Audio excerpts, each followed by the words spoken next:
If you believe that billionaires should pay more in taxes to help the rest of us, well, you're going to love the news from California. California's billionaire tax has the signatures to make the ballot, backers say. Supporters of the measure say they've accumulated more than 1.5 million signatures, topping the 875,000 required. The initiative has been embraced by several unions and promoted by Vermont Senator Bernie Sanders. The billionaire class cannot have it all. This nation belongs to all of us, not just a handful of billionaires. Here is how the California ballot initiative, if passed in November, would work. California residents worth more than $1 billion would be taxed 5% on all of their assets. It would be a one-time tax, not annual, so those with $20 billion in assets would face a one-time billion-dollar tax. The tax revenues would be used for healthcare, food aid, and education programs. Supporters say the policy could generate billions of dollars and make up for an anticipated budget shortfall in the California healthcare system. That shortfall in California, like shortfalls in all the other states, are because the 2025 tax and spending bill passed by the Republican Congress and signed by President Trump, the big beautiful bill as they called it, slashed Medicaid. And the cuts are scheduled to begin soon after the November midterm elections. Nearly every U.S. state has projected that hospitals and medical centers will close, healthcare jobs will be lost, residents will be sicker, and insurance premiums will skyrocket unless funding gaps are filled. In California, the billionaires who hold the illusion that their fortunes were entirely of their own making are now freaking out. They insist the Medicaid funding gap is not the billionaires' problems, and the oligarchs are threatening to bolt and pull their wealth out with them. Peter Thiel, Larry Page, and other California billionaires threatening to lead the state over this possible billionaires tax, but they may be too late. And here's why. A ballot measure that could come up for vote in November would impose a wealth tax of 5% on California residents worth at least $1 billion. We know all that. But proponents say it would raise $100 billion to offset federal cuts for health care. To ensure that billionaires don't rush for the exits, the tax would actually be retroactive to January 1st, 2026. So that means in order to avoid paying the tax, the billionaires would have had to have left last year in 2025.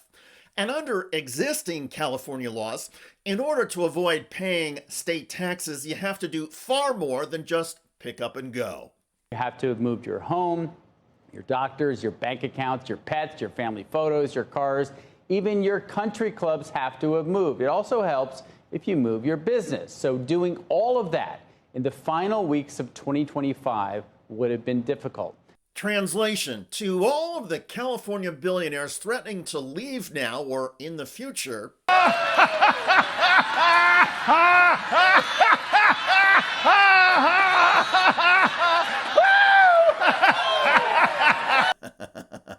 I love that clip of televangelist Kenneth Copeland. Anyway, back to the billionaire tax. Peter Thiel and other billionaires are already spending millions of dollars on advertisements and campaigns to try and defeat the ballot initiative. The billionaires have even organized, or perhaps paid for, a public rally against the tax. Over the weekend, dozens in San Francisco took part in a march for billionaires, voicing opposition, saying that the tax would lead to an exodus of wealth. The group held signs saying billionaires build your future and tip your landlord. A few dozen counter-protesters also showed up. As the debate intensifies, it's important to point out that even if the measure is approved in November, the proposal could still get tied up in the courts. The billionaires are pledging lawsuits, and some legal analysts say the retroactive nature of the tax could be grounds to have it dismissed. Also, even if the initiative is passed and survives a court challenge, implementing the billionaire tax could still be complicated. It's based upon assets and net worth, which normally are comprised of illiquid assets that you couldn't sell on the market. So it would be quite an administrative burden to impose and collect such a tax. It would be hard. Even if it is difficult, I believe the tax should be implemented, and here's why. Despite the billionaires' hysteria and claims that California's prosperity would evaporate overnight or that Silicon Valley would suddenly become a ghost town, the fact is that the tax would not be annual, but rather a one-time imposition.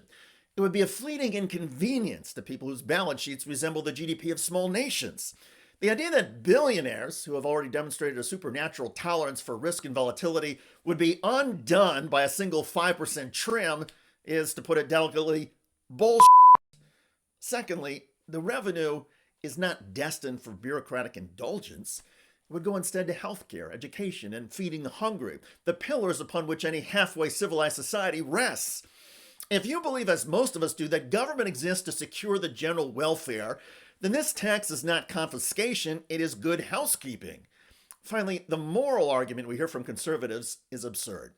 They insist they made their money all by themselves, and that taking any of their fortunes away would imperil the engine of progress. Never mind that billionaires have flourished thanks to a system of laws, courts, infrastructure, and public investment that they did not finance. The billionaires have driven on roads they did not pave, got an educated workforce from schools they did not endow, and have benefited from legal contracts in courts the billionaires did not build. To suggest that a billionaire owes society nothing special is sickening. Now, to be fair, it is possible that some of the wealth will move out of California, and that the tax revenue the state does get will not usher in healthcare, rainbows, and unicorns. But the choice for California voters is not between perfection and ruin. It is between a state that asks something modest of its most fortunate citizens and one that asks nothing at all while public systems fall apart. In that context, the sensible verdict is obvious. Tax the billionaires, not because they are villains, nor because success is a crime, but because our society, if it is to have a civilized future, must stop mistaking wealth for wisdom and power for virtue. The billionaires under this tax will still be in great financial shape. Kudos to Californians for pushing forward with the message that the federal Medicaid cuts passed by Donald Trump and the GOP will now be funded by those who can afford to contribute to the shortfall, the wealthiest of the wealthy. It is about fundamental fairness, plain and simple.